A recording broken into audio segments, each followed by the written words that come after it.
Oh, wow. We are live. Well, welcome to National Update today. Breaking news, Ghislaine Maxwell has been sent to a new prison in Texas. And it's a minimum security prison. So it's a dramatic change from where she was being held.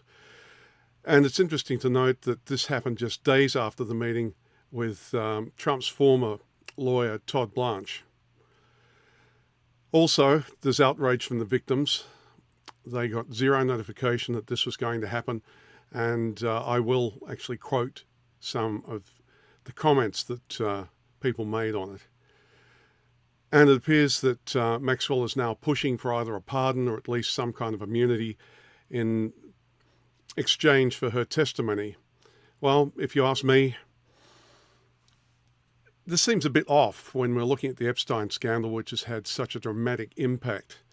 And it's been really at the top of the news cycle for quite a period of time, particularly with key MAGA people being highly critical of the lack of transparency. And even though they were promised that there was going to be a release, there was outrage because there's now a denial that the list even exists. And then there's been a series of different developments post that. But it seems like President Trump is looking for testimony from Ghislaine Maxwell. So the transfer happened today. This is why it's breaking news.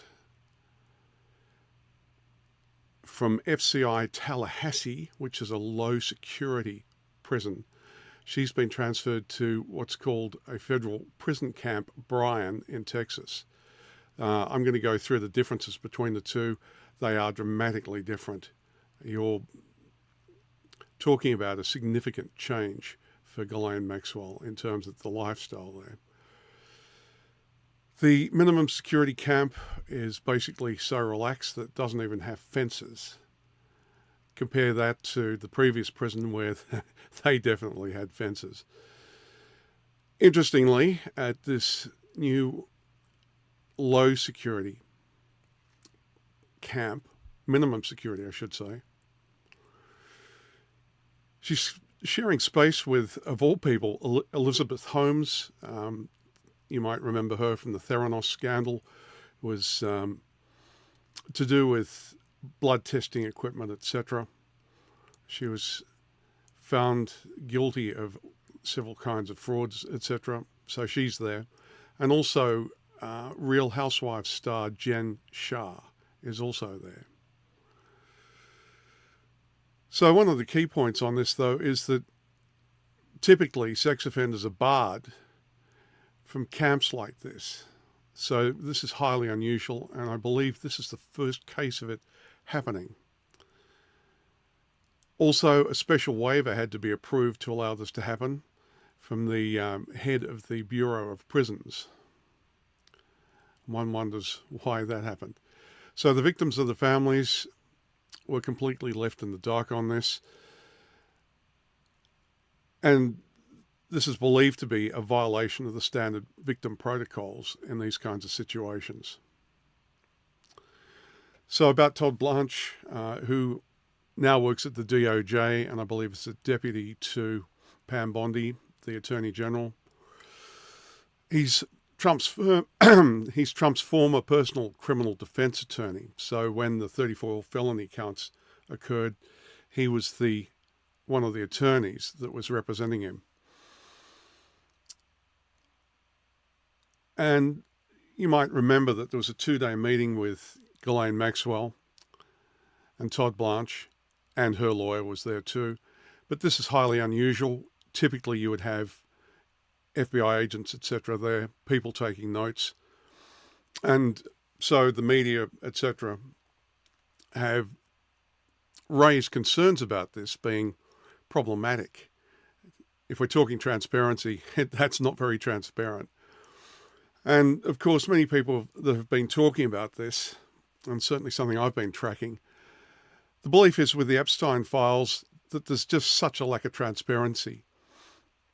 And if it isn't pretty obvious with the redactions of Trump's name from any kind of information that is there, having the testimony from Ghislaine Maxwell potentially influenced by some sort of clemency or some kind of pardon, perhaps, potentially, being offered, or at least some kind of immunity, one wonders just how much credence should be placed on it. And also, the criticism that many people have raised on this is, why aren't we talking to the victims? And, one of the key problems with this is, I don't think many people realize that Ghislaine Maxwell was actually really like a co-equal partner with Epstein.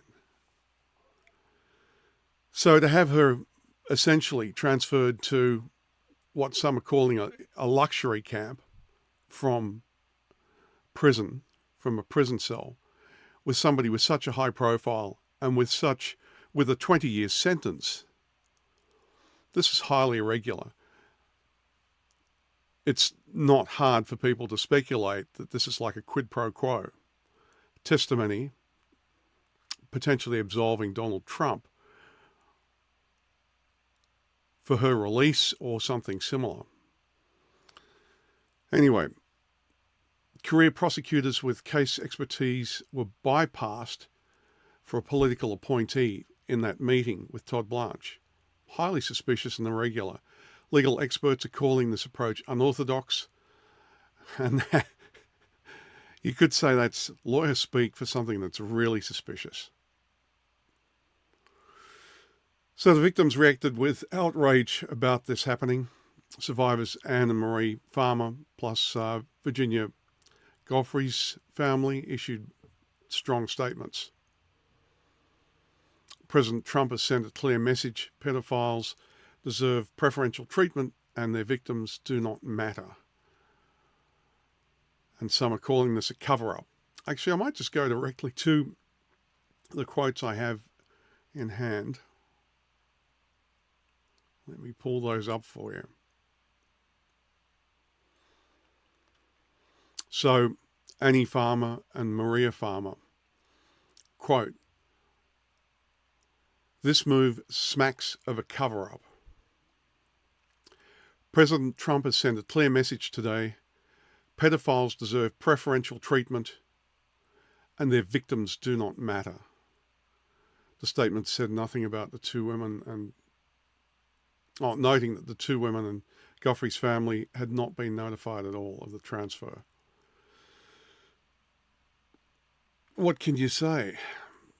You would think that they would deserve better treatment than that, wouldn't you? So the families have fought for justice for over a decade. Ghislaine Maxwell only was sentenced about 2 years ago in 2022.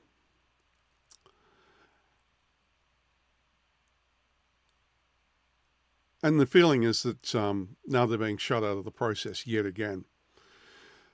So one victim advocate, let me say that again, one victim advocate called it the justice system failing victims right before our eyes. So is this a political deal? Is this a justice failure? Maxwell never got a plea deal during her original case. Sex trafficking convicts don't typically get a prison camp upgrade like this. And the timing is everything. There's a Department of Justice meeting that just went through, immunity demands, and a prison upgrade within days. To say that this is highly irregular would be an understatement. And then there's a question: is this a soft launch for Trump? Commutation deal? Yeah. So basically, is Trump going to pardon Ghislaine for this? It sounds like a quid pro quo. I think many would believe this is high. It's pretty transparent, although the process isn't. And here's another thing: there's the congressional testimony scheduled for August 11, so it's convenient timing. That's only days away. And the Department of Justice so far has stayed pretty much silent. Blanche hasn't commented. Bureau of Prison the Bureau of Prisons also refuses to explain the waiver. And add this, Maxwell's Supreme Court appeal is also pending. Multiple angles are being worked right now. So some have claimed that this is a two-tiered justice system. So we could actually connect the dots on this if you think about it. Trump's lawyer conducts an interview, Maxwell asks for immunity, and then she gets a prison upgrade. Stand and victim notification was completely ignored. And the key question that we can ask is, would this happen to anybody without money, fame, or powerful connections? Very true. I mean, this is the thing about this whole situation is so high profile at the moment. And when you think about it, the Epstein file scandal, I suppose you'd call it, is like a hurricane right now. On all sides of the political spectrum, people are calling for transparency and openness. And whether you're a Democrat, whether you're a Republican, an independent, totally unconnected, or just people that are onlookers, why aren't they releasing the whole document? And if Donald Trump is in there, and those that are not MAGA, many of the commentators that I've been watching and the general comments out there seem to be, he's considered to be probably at the top of the list. Although I believe MAGA believes he isn't on the list, or shouldn't be, and they're looking for their own scalps. They believe that there are Democrats and other key people that are on that list. And I've seen many people also on the non-MAGA side say anybody that was complicit in this deserves to be prosecuted to the full extent of the law. So I think all round, though, the Ghislaine Maxwell dimension depends on where you are politically or whether you're totally engaged or not. It really does raise a question why somebody this high profile that was found guilty without much fanfare or question about it is being given this special treatment, which is also treatment which is highly unusual for somebody like this. So you could say this isn't just about Maxwell, it's about equal justice under the law. At this point, other high-profile defendants are watching to see if the cooperation pays off. The danger really of this is that it sets a precedent, quid pro quo. You get released or you get upgraded to, a luxury camp, as some have called it. And the message being sent is that powerful friends can buy you better treatment even after conviction. And so what's really at stake here? Congressional testimony set for August the 11th. But will there be more conditions that are set by Maxwell? And then we've got to ask the question is, what names is Ghislaine Maxwell going to release? Is the quid pro quo that's happening, does it mean that some people will be named and not others? Why are we even looking at testimony from Ghislaine Maxwell, who is already believed to be a liar for many years and is a person of questionable character? Why not talk to the victims? If they're open to it, of course. Some are, and some have even publicly said that why is Ghislaine Maxwell being talked to and not them? And I agree. Surely the victim has a very good idea of who did what and when it comes to their particular testimony. So what deals are being cut behind the scenes is a great question. If this immunity deal goes through, it rewards cooperation after conviction. It's not a standard that has been established. Is it something we really do want to establish? Broader implications, every other potential defendant watching this playbook, it might motivate them to do the same kind of thing. A testimony for quid pro quo. Gee, if we're talking about Kilmar Abrego Garcia, look at that situation where a habitual criminal with violence on their record was being given basically a complete pardon and to be released to do whatever. And it looked, again, like a quid pro quo. All these nice things if you say the right things. Is that justice? And so let's also look at this. The Justice Department credibility is on the line. Doesn't this taint the whole justice system? Isn't the idea that everybody is supposed to be equal under the law? That nobody is above the law? That there is equal treatment for everybody?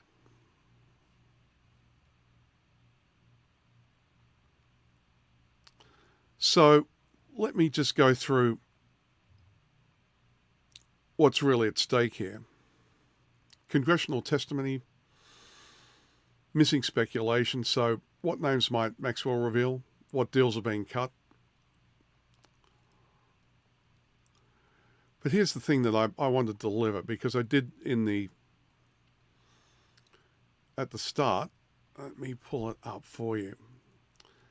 So, I mean, I called this Why Maxwell's Prison Transfer Matters More Than You Think. Let me address these, because I've got 8 different points here, and I'm going to read off them because there's a degree of complexity involved in these kinds of things. So, first point is, this is a test case for Trump's justice system. Maxwell's treatment is establishing the playbook for how Trump will handle other high-profile allies facing prosecution.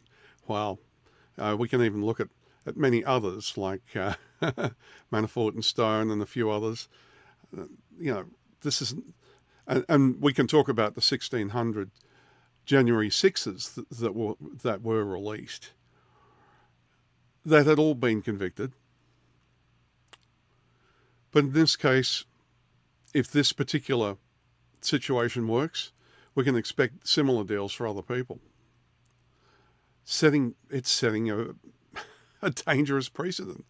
Is this what all presidents should do from now on, assuming that actually we still have a democracy by the time that the next election comes around for president?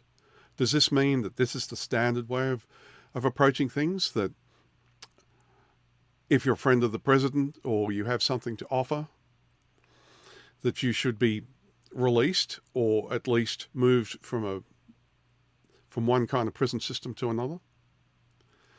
So, second point, it signals active pardon negotiations. So it's a business deal, is it? Quid pro quo.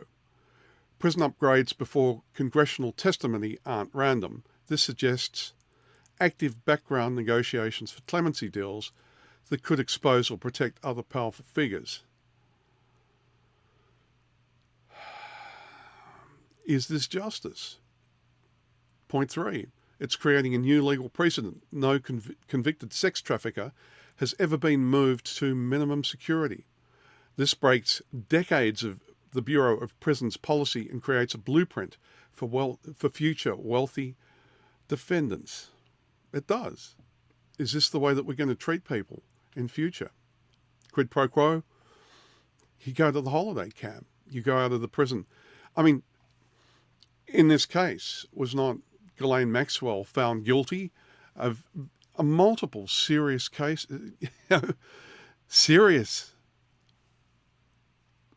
criminal charges, and she was found guilty on them. She was sentenced to 20 years. This is not like a lightweight person that stole a loaf of bread or something. We're talking about sex trafficking. I mean, if this isn't one of the most highly covered, the Epstein story, they've made videos on this. There are books on it. There are publications all over the place detailing this. It's not like this isn't high profile. So is this what we're saying? If you're super high profile and you do really bad things, if you say the right things for a quid pro quo, you can get a nice holiday camp, or we might even pardon you. Is this justice? Oh, and this too, the Epstein client list strategy. So Maxwell's upgrade coincides with her offering testimony of about 100 names. So who's she going to name? So she, off the top of her head, she knows this. She might. So she's going to name names. What, in Congress?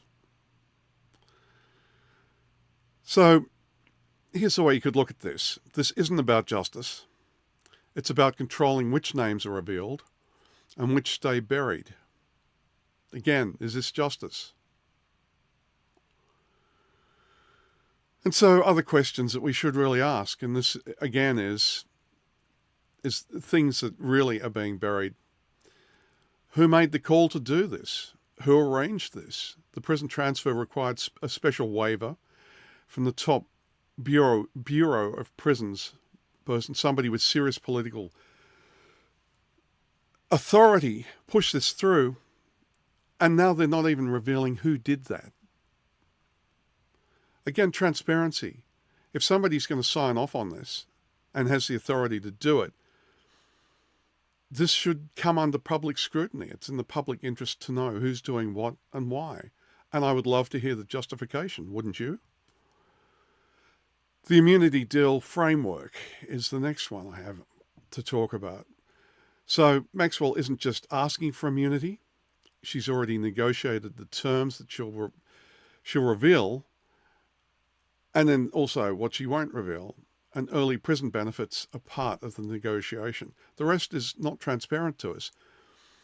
What did Todd Blanche offer? What was the deal? It's highly irregular. Does this sound reasonable to people? Is this the way that the justice system should work? That you do a sweetheart deal and you do it all totally obfuscated so nobody can see in? You send in your old defense lawyer to negotiate with Maxwell directly, with her lawyer there just to represent her, just in case, and hatch out a deal. Is this the way our justice system should work? Is this now the standard? Is this now the precedent?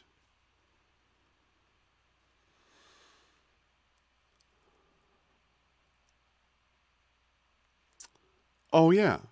And so another key point, the victim silencing strategy. So is this again the way justice should work?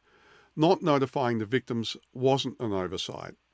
It was intentional to prevent them from objecting prior to this happening or going public before the deal was solidified. I mean, again, this is highly irregular for any of past people that are on this kind of level of like a sex trafficker. Can you imagine? Does that mean all sex traffickers can do deals now? If there's somebody in power that can benefit, so it's okay for this. So you can just send off a negotiator and then get it signed off and have a deal, not notify the victims. The victims don't count, is that right? I mean, even the victims themselves are saying this. They're saying this, is this not against what justice is all about? Isn't this a miscarriage of justice, really?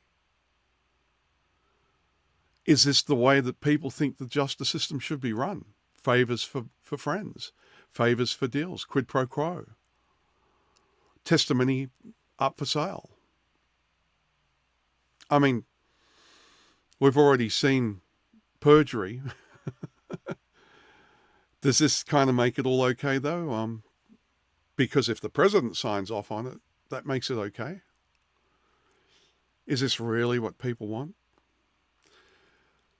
And so there's the final point of the key ones that I wanted to fill in for those that have seen this title and wanted to know more about it. The congressional testimony setup. The August 11th hearing isn't about getting the truth. It's about Maxwell revealing just enough to satisfy the public pressure about the Epstein files while protecting the biggest names. Maybe the top of the list. Now, if there is a quid pro quo and Maxwell names some names, red meat for the base perhaps, will this satisfy people without the full, open and unredacted Epstein files going out? Although there is one point, though, which I think some people have made, which is, I think, relevant, which is the names of the victims. That's one area that I think we should be very careful about, because if the victims don't want to be revealed, if they don't want to relive what they went through, and in their current lives they don't want it all dredged up again, I think that's perfectly reasonable for those victims not to be subjected to public scrutiny again. Which isn't it the case that haven't they suffered enough? So, and equally, if they want airtime, like some do, they should be given that. In fact, they should have precedence over Maxwell. Maxwell is a tainted person with 20 years to serve for sex trafficking. Are we really saying that we're going to take Maxwell's testimony above the victims that wish to give their testimony? You're going to say, ignore the victim and go to the perpetrator, the co-equal mastermind behind this whole scheme? Again, I ask, is that justice? I don't know. Okay, what I wanted to do is to give you a comparison about the prisons. Let me pull that up for you. So we're talking FCI Tallahassee. It's low security, not maximum security.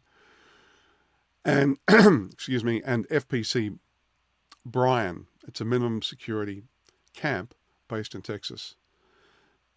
Tallahassee, obviously, being in Florida. So let's compare the two. And this is what Ghislaine is now enjoying.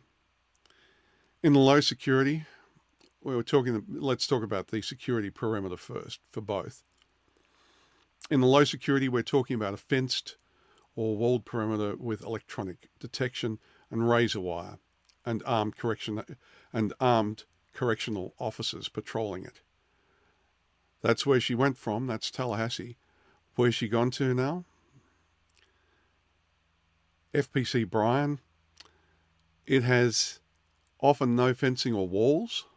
Security is maintained through accountability and inmate cooperation. And let's look at the housing.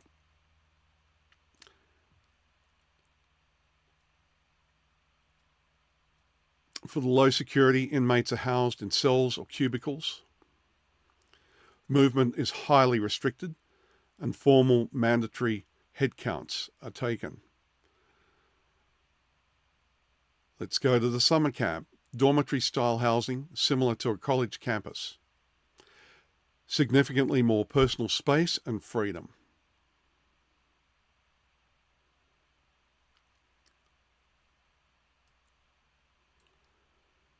And the inmate profiles for the low security is a mix of inmates with varying criminal histories, including those with histories of violence, higher staff to inmate ratio. The summer camp, exclusively non-violent offenders with low risk of escape. Sex offenders are typically excluded.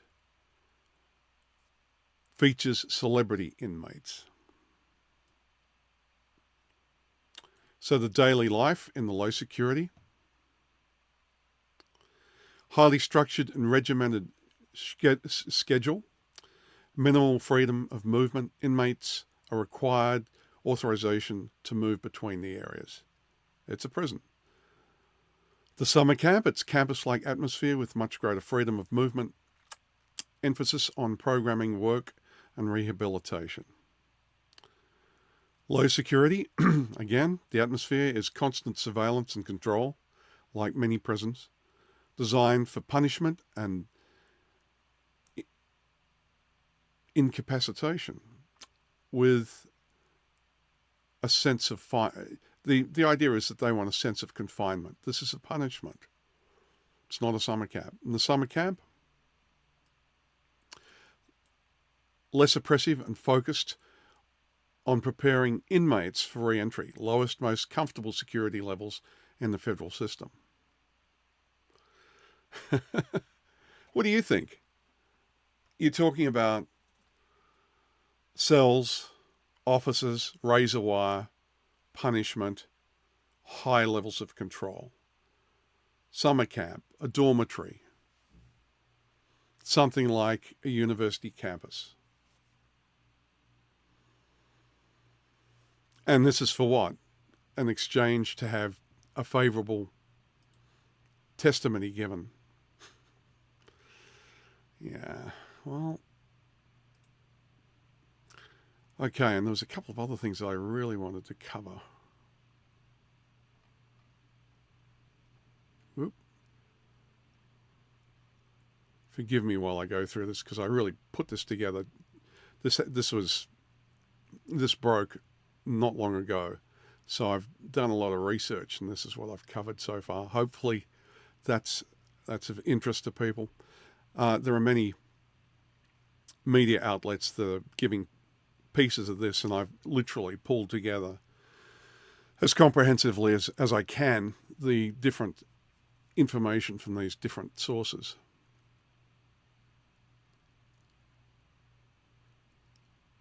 Oh yeah, that's what I need to give you.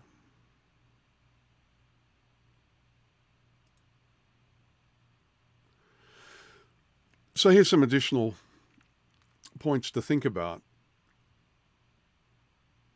Let me get this down so I can see it. Okay. So this is really setting a legal precedent. Sex trafficker moved to minimum security. So basically, when we talk about this is almost unheard of. In fact, I was trying to scan for cases where this has happened, and to my knowledge to this point, I couldn't find any, but mind you, I put this together very quickly, so there may well be cases of this, but a sex trafficker being transferred from low security to a kind of a university campus kind of approach. Minimum security, it's pretty much unheard of.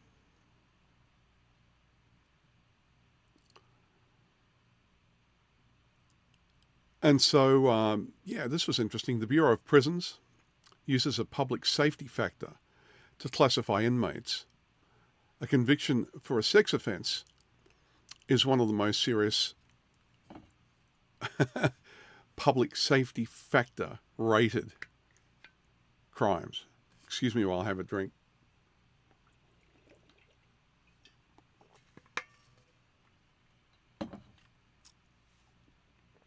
And this is live, so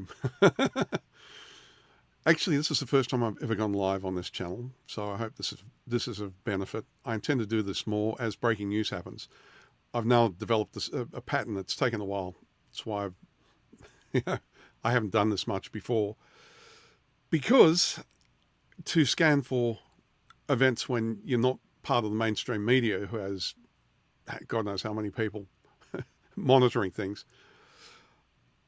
I'm just doing this myself. But what I want to do is to give an analytical and a balanced, I hope, in terms of finding all the information I can and actually reading through, understanding it, and then giving a perspective that has more than just your vanilla headlines, etc., or your vanilla bullet points. With these things, I like to go deeper, as deep as I can. And if you read between the lines sometimes and you really dig, sometimes you're able to piece together things that the mainstream just seem to ignore. I don't know why that is, but I've got to say over the last 2-3 months, well, certainly since January the 20th, 2025, when Donald Trump took office, well, other than it being a wild ride, I've noticed that there has been definitely a tone change in the mainstream media. In fact, like, look at CNN. Key people like Jim Acosta no longer report there. People that had a hard edge and asked the hard questions. It's what I call soft shoeing. We're seeing a lot of the media outlets doing this. Even some, like CBS, acquiescing to demands because the FCC is now controlled by the Trump regime. This isn't normal. We're supposed to have a free and open press. Well, this is under challenge. So anyway, I'm digressing, but I'm trying to give some perspective here. What I aim to do is call a spade, and if I find things and I can verify them, I will report on it, even if the mainstream media isn't going to touch it. Although, mind you, there's a lot of really good social media. With me, it's YouTube, but whichever the media it is, there is some great people out there that are also willing to go on the line, go the extra mile, and actually state some of the facts that are out there that are not being reported. And I am one of those people that believe that the social media, provided it is handled responsibly, gives a dimension that opens up the possibility to view unfolding critical situations like this and really analyze it in a way that the mainstream media dares not to in this current climate. Not so here. No holes barred, and I will call a spade a spade. So the legal precedent I was talking about, so the PSF, that's the public safety factor. It's fun to learn all of these interesting facts, that there is actually a rating system in the prisons. I'm obviously not an expert at this. I think it would be interesting, actually, don't you, to talk to some experts on this kind of thing. So if there are any experts out there, hey, reach out. I would love to interview you, have a chat, go into this into more depth. And I'd be interested to know what professionals in the prison systems, etc., or anything related, or academics that view this, or even organizations that advocate, certainly for victims. I'd love to know what they think. And wouldn't you, the viewer? Wouldn't you love to know? So what was I saying? So the public safety factor for being a sex offender is typically creates a statutory bar, which means that they're barred from many things being offered to them, making an inmate ineligible for placement at minimum security camps. The risk to the community is deemed too high. These are solid policies. It's already been broken. Ghislaine Maxwell is now in one of those summer camps right now, 2 days after the meeting with Trump's former defense lawyer. Just him, Ghislaine, and her lawyer. So for Maxwell to be transferred, a special waiver must have been granted. And I did mention this earlier, which is, or a high-ranking Department of Justice official. Who signed off on this? What was their justification? It's not a routine administrative decision. This is an exception to fundamental safety policies, which is why it raises an immediate red flag, and I agree with this, about political influence. Is it now quid pro quo? Whoever's in power has now what? The precedent to go and release anybody that they like in exchange for a quid pro quo? I mean, doesn't this go against the whole grain of what justice is supposed to be about? Isn't justice supposed to be blind and have balanced scales? Isn't everybody supposed to have equal treatment under the law? Isn't that what it's supposed to be? Oh, and here we go. And forgive me for going on the notes. I'd usually, if I had more time, I would have really researched this. So I put this together pretty quickly. But I think it's important that these topics are out there. That's why I'm going live on this. So the Trump connection, a history of clemency and what this signals. Well, let's face it, the 1600 January 6th that were all pardoned, that were all found guilty in courts of law where the juries found them guilty. So what are we going to have in its place under Trump if we push much further? Well, it's like the if people know the immigration judges, for instance, that have powers from the Department of Justice, they serve at the pleasure of the Department of Justice, and so indirectly, but there's definitely a link to it. The Attorney General has such powers, so Pam Bondi really chooses the administrative judges, the immigration judges, and there, even though they're supposed to be civil, we have seen ICE pick up even citizens, even lawful permanent residents, visa holders, students that have come in, and tourists, and have held them for days or even weeks in the worst conditions. And here's one of the points I wanted to make about this sweetheart deal with Ghislaine Maxwell. Think about this.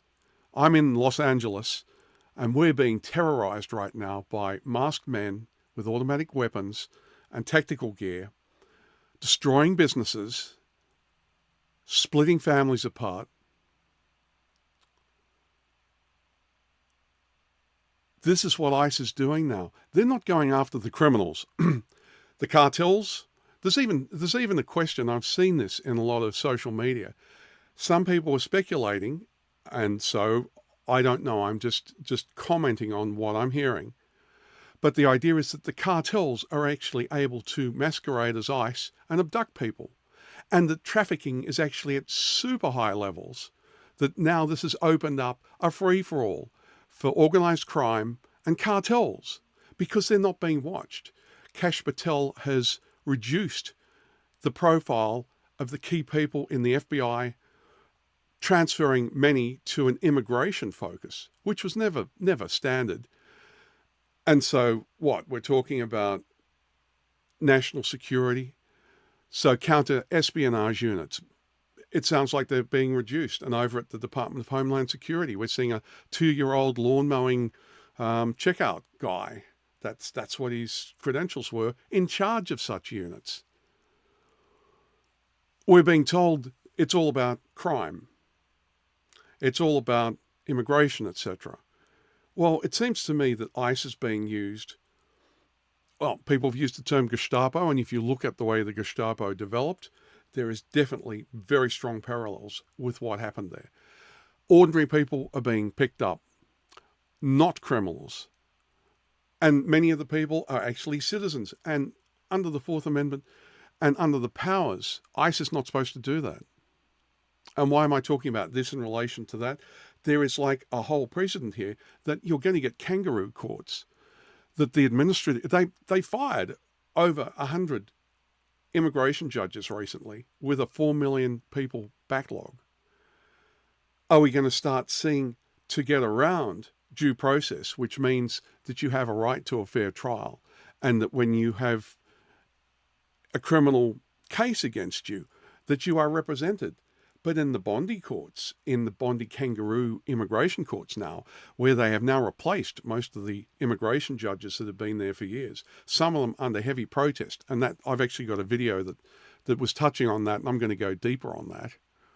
Does that mean that with people like Ghislaine Maxwell, with sweetheart deals being made for her, does that mean on the flip side that we're going to start to see ICE being used as some sort of repressive secret police?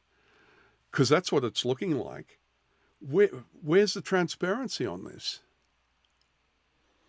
There's a real danger here that the whole idea of justice, do people value that or not? I mean, we hear law and order, law and order. Who isn't in support of law and order? Well, the criminals, obviously. The cartels probably like the idea of it being open season. But if we're seeing dramatic increases to the budget of the Department of Homeland Security, I think it was to $350 billion in the one big beautiful bill, and we're seeing a lot of that going to the ICE people, and then we're seeing a reduction in other areas, and we're seeing the FBI. I mean, are they really still tracking serial killers seriously anymore? Is that open season for that too? Does that mean the cartels and all the RICO cases, and if we're talking organized crime and all that, does that mean it's now fair game? And then sex traffickers like Ghislaine is then, going to be released for a quid pro quo?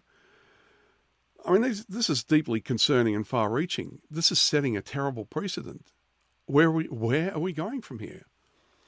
I mean, even if we do get a transfer, and even if there ever is a new Democratic president, in the case that the Democrats could finally find somebody who could stand and actually become a president in 2028 in that election. what are they going to inherit? Because we've seen with the Project 2025 wholesale purging of the Department of Justice and the FBI, because in the FBI, just like the administrative judges, the immigration judges in their courts, which are not judicial courts, note that, we're seeing the FBI totally transformed, and we saw most of the high-ranking people that had decades of experience in many cases, who were people that were qualified and had risen through the ranks through merit, are now replaced with what? Loyalists, because they swear an allegiance to Donald Trump, who are now in those lead positions, who apparently, and once again, I've been trying to dig down on this, but from what I can see, the impression that many of the journalists that are out there have is that they're being replaced by people with far less rigorous scrutiny, with far less background checks, with far less requirements for their experience.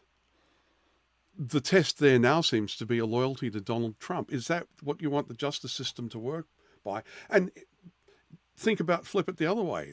Assume that there is a Democrat president that comes in. Do they then flip everybody out and replace them with a whole lot of loyalists to that president? I mean, this is disastrous. The idea was a separation of the powers. The idea is transparency and arm's length involvement so that justice can be done and that you are not putting partisan people into those roles. I don't care about the deep state arguments. I think they're unfounded, because if people forget that when when James Comey was the FBI head, the director of the FBI, back when Hillary Clinton was running, he opened a case on it, reopened it actually, about the emails and things like that, and then later it just went away. But it damaged, it may well have changed the outcome of the election. That happened. And in that period, with the way that the FBI was working, they were calling it Trumplandia prior to him being elected for the first time as president. It was well known that most of the leadership, bar a few, leaned heavily to the Republican Party. So for people that say, oh, the deep state, etc., well, what, are you calling the deep state also the Republican classic? The establishment Republicans? The Republican-leaning people that were in key roles? So why is this relevant? Because we're seeing a pattern. I'm trying to fit this Ghislaine Maxwell situation into a broader context of dramatic changes to the justice system on many levels, multiple tiers, with terrible precedents being established that the idea of the norms that used to be generally accepted, and I'm going to do a video on this, there is what I call dictatorship bingo, and I have built a 25-point set of, it's an analysis which looks at the preconditions, which looks at the key indicators of where different regimes changed from being democratic to dictatorial or authoritarian. And I borrow heavily from some of the academics that are very well established in these areas. I borrowed from their models and used it. And compared to anything from Italy, Germany, Poland, Hungary, of course, etc., Turkey, Chile. There's a whole line of them. I actually look at how they slid from a democratic form of government to something that's not, and there's different labels you can put on it, but basically into some sort of authoritarian, not a democracy by choice. And this is part of it, the attack on the justice system, because that's what this is. And so the Ghislaine Maxwell situation, if people aren't outraged by this, if they can't see the lack of transparency, the obfuscation about what Sweetheart Deal has done, and if they think that somehow Ghislaine Maxwell testifying in Congress, which is coming up on the 11th, if she's going to name names, but she's tainted. Surely we must ask the question, Why are we talking to the perpetrator, to the co-equal partner of Epstein, a sex trafficker convicted with 20 years to serve? Why are we even looking for her to testify at all? Her testimony is tainted. Does anybody think she's going to tell the truth? Do you think that she's not going to sing for a supper? If she wants a pardon, she has to sing for it? And this is all done without notifying the victims, without even interviewing the victims if they want to talk. If you wanted anybody to testify, the victims, I mean, there's been almost decades of information on this. It's no secret. So I would ask, why are we not talking to the victims if they want? Why are the Epstein files not being transparently, and not with Donald Trump's names redacted out of it, but the actual reports, chapter and verse, verbatim? And Kash Patel was calling for this. The director of the FBI was calling for this and was saying the FBI had it. And if you have a look at it, how muted he's been. Is he being commanded to obfuscate on this? He was all about releasing it. And what about Dan Bongino, the deputy? I mean, was he not? He was like a bull. He was fuming about this. I think it's genuine outrage from him. And yet you can see him as the deputy being told basically, pipe it down. And then Pam Bondi came out not too long ago, a couple of months ago, saying, oh, I have the Epstein report. It's on my desk. I'm reviewing it. And then next minute we're told, what list? I mean, Mega didn't buy it. Look at Nick Fuentes, who came out making the most scathing comments on X. If you haven't seen it, I don't know, if you don't like expletives and that worries you, he's very frank about his disappointment and feelings. It's interesting how Elon Musk injected this whole thing, because I think, and this is opinion, I think with the Doge and the way it worked, clearly they were placing all sorts of things, perhaps something like Grok, but some sort of AI to scrape all the systems that they had access to. With some of the statements that Musk has made, one wonders if they hadn't taken a lot of that data to use themselves, trained their AI on it, and have centralized a whole lot of key information. So they probably know what is in the Epstein file. I'm guessing. I could be wrong. Pure speculation and opinion. But did Elon Musk gain access to that? Because the way he was talking, he seemed to know. And I find it fascinating that when the Wall Street Journal came out, which is a Murdoch paper or journalistic outfit, showing the drawing on the birthday card, Epstein's birthday card. When that came out, Donald Trump launched a $10 billion lawsuit, which we all know is highly unlikely to go anywhere, because the standards for defamation like that are very, very specific and hard. And let's face it, do you think Donald Trump would really want to be deposed? Certainly by Murdoch's counsel. Can you imagine the questions they'd ask, like specific ones on Epstein? And he would be under oath, so you'd be perjuring yourself if you lied in that situation. So I don't see that going anywhere.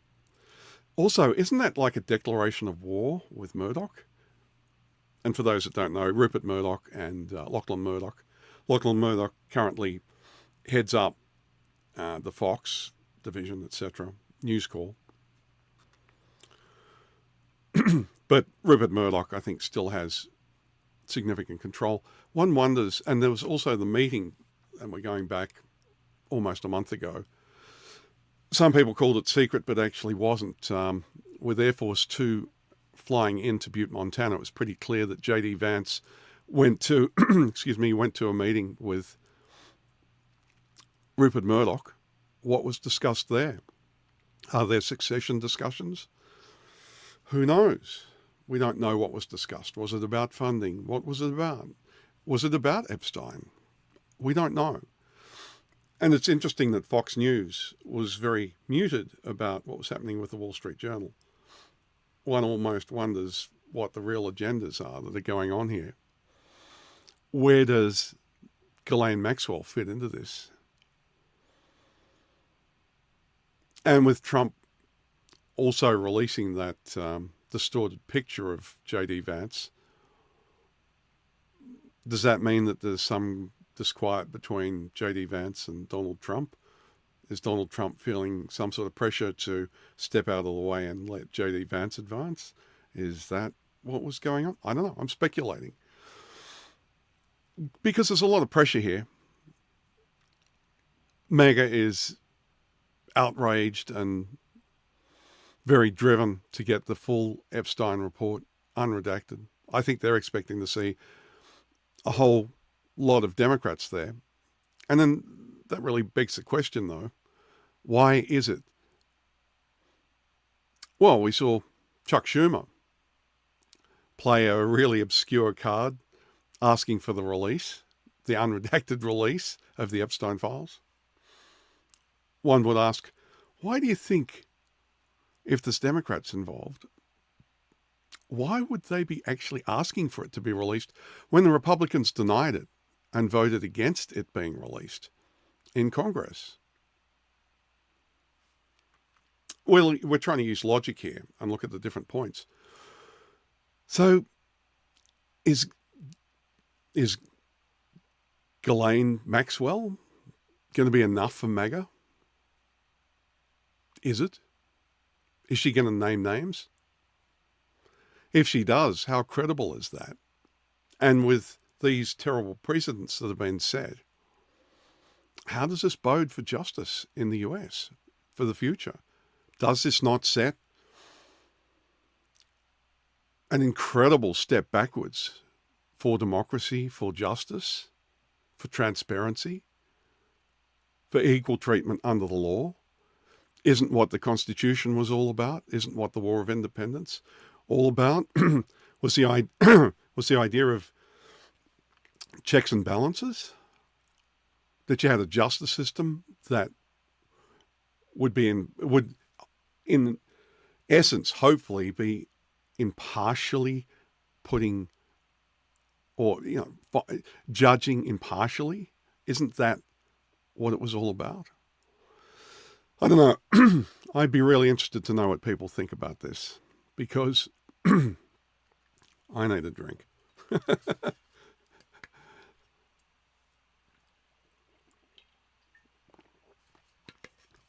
So this is live, so you're seeing it all, warts and all. Okay, I've covered a lot of ground on this. Lots of food for thought. What do you think about this? Genuinely, what do you think? And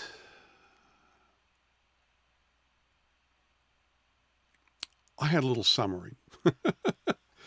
Usually I'd be doing this just off the top of my head with the research that I'd done. But like I said, this was done rapidly. So here's the thing. This story isn't... Oh boy, my throat's going. I apologize for that. So this story isn't over. There is the congressional hearing in about 11 days, or is it 10 days? I don't know. I should have the date on that. Sorry, I don't, but we will get it. I would appreciate it if people could like and subscribe for this. I would love more of an audience to give me input. I certainly have a lot of firepower in terms of the research and insights in the way these things work. So would definitely appreciate people asking for more detail about certain things or giving their opinion. And if there are people out there with critical information, I would love to talk to you. And if you want to remain, off the record but still provide insights into what's happening, I would really appreciate that. And if people want to be interviewed and talk on this platform, I would love to get to the bottom of a lot of these situations. So, yeah, the other thing I'd ask is please do share this. Let your friends know, etc. Let colleagues know. The more people that can respond, I would appreciate it. I know I'm starting off as a small channel, but hey, I'm dedicated. I will jump on this live scenario. Is this totally polished and professional like you would get if you were watching the mainstream? No, I'm not a news reporter. I'm not an anchor guy from some channel. But I don't have the restrictions that the corporations have, and I don't have the limitations that the mainstream has. So I'm your guy. You want some digging and some investigative kind of questions and probing analysis, etc. Happy to do it. I hope I didn't stray too far with all the different points that I was raising. I know it's a little bit off track from the core topic, but I think they're relevant and it puts it in context, doesn't it? Up to you. I'd like to know if my approach on this is working, or if you want finer, or you do like the broad context. Okay, well, stay tuned. I'm going to be tracking this and several other major breaking news, etc. I hope this has been beneficial. I hope you've enjoyed this. And yeah, please reach out. Please subscribe, and would love to hear from you. Okay, well, all the best. I hope to see you in the next video. And now I got to hit the off button.